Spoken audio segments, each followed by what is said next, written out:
আসসালামু আলাইকুম ভিউয়ার্স, সবাইকে স্বাগত জানিয়ে শুরু করছি আমার রেসিপি।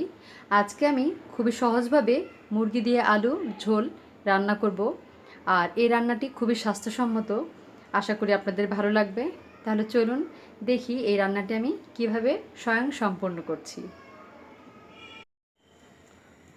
মুরগি রান্না করার জন্য একটি হাঁড়ি বসিয়ে আমি তাতে দিয়ে দিয়েছি তেল। তেলটা একটু গরম হলে আমি এখানে দিব দারচিনি, এলাচ, লবঙ্গ আর আছে গোলমরিচ। সব কিছুকে একটু ভেজে নিব। আর দিয়ে দিচ্ছি এখানে তেজপাতা। কিছুক্ষণ ভাজার পর আমি এখানে দিয়ে দিব পেঁয়াজ।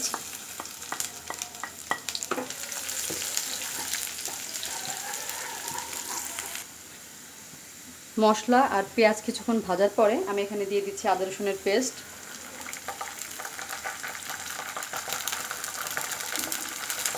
প্রায় 4 চা চামচ। এখন আমি দিয়ে দিচ্ছি এখানে লবণ 1 চামচের একটু বেশি। এখন এটাকে ভালোভাবে একটু ভেজে নেব।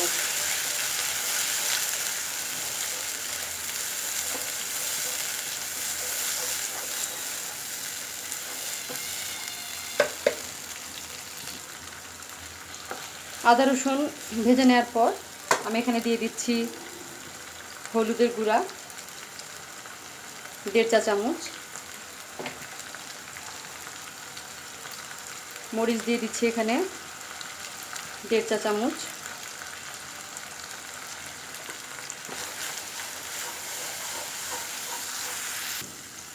ধনিয়া দিয়ে দিচ্ছি এখানে 1 চা চামচ, দিয়ে দিচ্ছি আরও একটু 1.5 চা চামচের একটু কম। আর জিরা দিয়ে দিচ্ছি এখানে 1 চা চামচ। মশলাটাকে ভালোভাবে একটু কষিয়ে নিব। মশলাটা ভালোভাবে কষিয়ে নেওয়ার পর এখানে আমি অল্প একটু পানি অ্যাড করছি।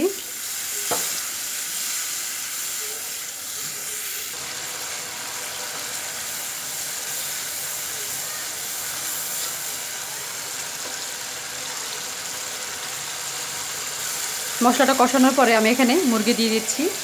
এখানে আমি একটু রেগুলার সাইজ করে কেটে নিয়েছি। আচ্ছা, এখানে 10 পিস মুরগির মাংস।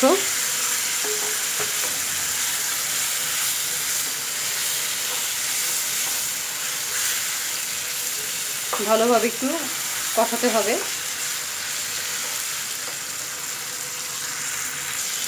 মুরগির সঙ্গে আমি এখানে কয়েক পিস আলুও দিয়ে দিচ্ছি। মাংস এবং আলু দুটোই ভালোভাবে আমি একটু কষিয়ে নিব।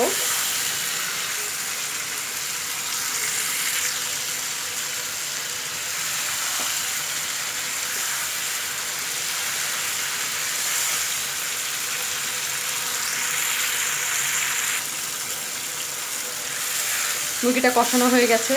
এখন আমি এতে দিয়ে দিব কুসুম গরম পানি।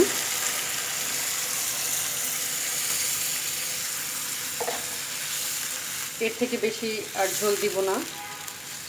এখন এটা আমি ঢেকে রাখবো।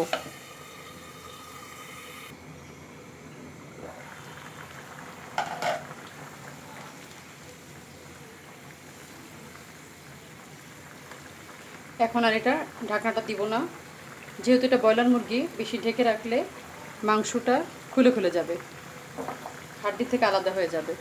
এভাবে আমি কিছুক্ষণ রান্না করব। মাংসটা মোটামুটি হয়ে গেছে। এখন আমি এতে দিয়ে দিব গরম মশলার গুঁড়া 1 চা চামচ। এতে করে ভালো একটা টেস্ট আসবে আর ভালো একটা গ্রানও বের হবে। এভাবে আরও কিছুক্ষণ রান্না করব। চুলার আঁচটা একটু কমিয়ে ঢেকে রাখবো কিছুক্ষণের জন্য। একটু লবণও লাগবে, লবণটা অ্যাড করে দিচ্ছি।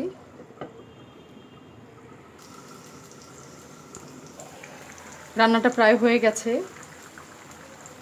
এখন এটা আমি নামিয়ে নিব।